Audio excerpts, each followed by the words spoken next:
ഈ പാട്ടൊക്കെ കേട്ട് പോണത് കോളേജിലോട്ടാണ് കേട്ടോ. അതും നമ്മളെ KSRTC ബസ്സിൽ. അങ്ങനെ നമ്മളത് ആ ട്രാഫിക്കും ബ്ലോക്കും എല്ലാം കഴിഞ്ഞ് നമ്മളത് കോളേജിലോട്ട് എത്തിയേ.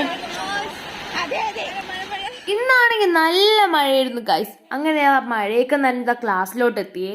മഴ നന്നായിട്ട് നനഞ്ഞു ഗൈസ്. ഡ്രസ്സിലൊക്കെ ഫുൾ വെള്ളമായിരുന്നു. അങ്ങനെ പുറത്തോട്ടൊക്കെ ഇറങ്ങി നിന്നപ്പോ ഇതാ സാറ് വന്നായിരുന്നു കേട്ടോ. അങ്ങനെ നമ്മളിതാ നനഞ്ഞ കോഴിയെ കണക്ക് ക്ലാസ്സിൽ ഇരുന്ന് പഠിച്ച് അത് കഴിഞ്ഞ് നമ്മളിതാ പുറത്തോട്ട് ഇറങ്ങിയേ. ക്ലാസ് കഴിഞ്ഞപ്പോ ഉച്ച വരെ ഇന്ന് ക്ലാസ് ഉള്ളായിരുന്നേ. അവിടെ നിന്ന് അങ്ങോട്ടും ഇങ്ങോട്ടൊക്കെ വായി നോക്കി മഴയൊക്കെ കണ്ട് നമ്മളിതാ ക്ലാസ്സിലോട്ട് കയറിയായിരുന്നേ. ക്ലാസ്സിലോട്ട് കയറിയപ്പോ പിള്ളേരെല്ലാരും ഉണ്ടായിരുന്നേ.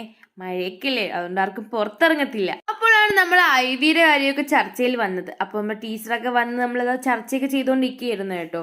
എന്തൊക്കെ പറഞ്ഞാലും പുറത്ത് നല്ല തകർത്ത മഴ. നമ്മളിതാ ഫുഡ് കഴിച്ചിട്ടാണ് കേട്ടോ അവിടെ നിന്ന് ഇറങ്ങാൻ പോകുന്നത്. ഇന്നത്തെ കോളേജിലൊക്കെ മഴ കൊണ്ടുപോയി ഗൈസ്. അതുകൊണ്ട് ഇന്നത്തേക്ക് ഇത്രയേ ഉള്ളൂ. Okay bye.